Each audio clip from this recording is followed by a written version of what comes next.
ari kugamba n'abanyamakuru Jessica Ndianabo okurwa mu kibine cya Archdiocese of Mbaro Development Association AMDA yagira ngo kutende koko ne mwahamukoro eyo kwetebekanisizo mukoro goruzinduko rwa AMDA ninga shugwete AMDA Caravani icyo tugenda tukora kwetebekanisiza caravan AMDA Caravan iri kuza kuyijebera na mwenda kusikesha tunachimwe parishezu ibiri eyanyamitanga nakibona hati twenka AMDA twine ngenderwa mushanje turi kutamburira ho ningashi emimyo mushanje hariho eyomwe hariho eyebyemitima twine yobwe ebyo bwegetse ebyamagara ebyo bwebembezi ningashi obutegeki eyebyentunguka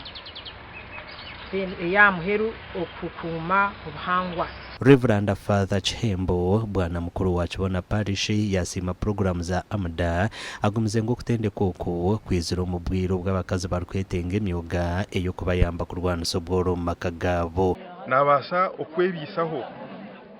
sabuni yanaba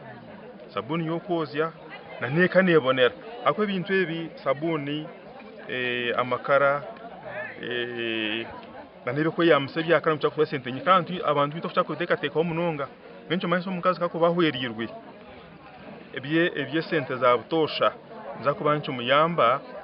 omunkura kurana abakazi nibinji parishe zimwe n'abazibazi n'abakazi binji konka aba barkwegaho nibija kuyamba abandi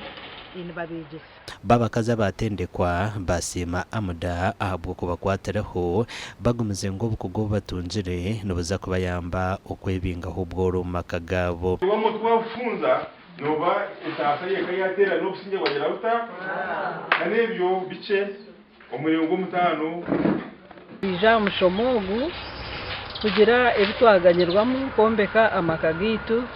ahabo kuba tubentwetaga ebintu bindi ebyakubasa kututungura nk'abacara kutungura abana bitu tukabona school fees tukabona ebyo kutombeka nitwe tukabona ebitwasigira abana bitu nyensi yatwaba twarigira ekyo kubanza twayego gukora sabuni kandi sabuni itukoso makagitu tutabacara baburijo nono yitaga sabuni koze ngoye koze ebintu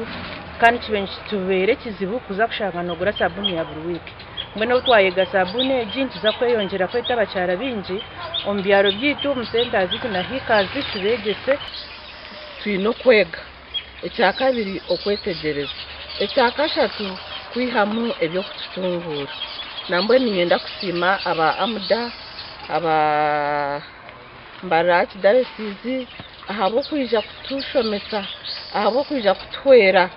tukarwo kwenyuma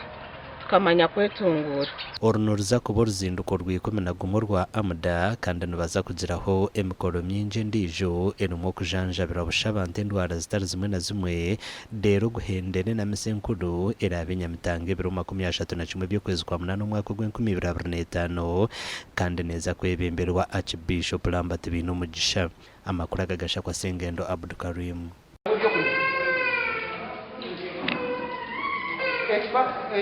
namba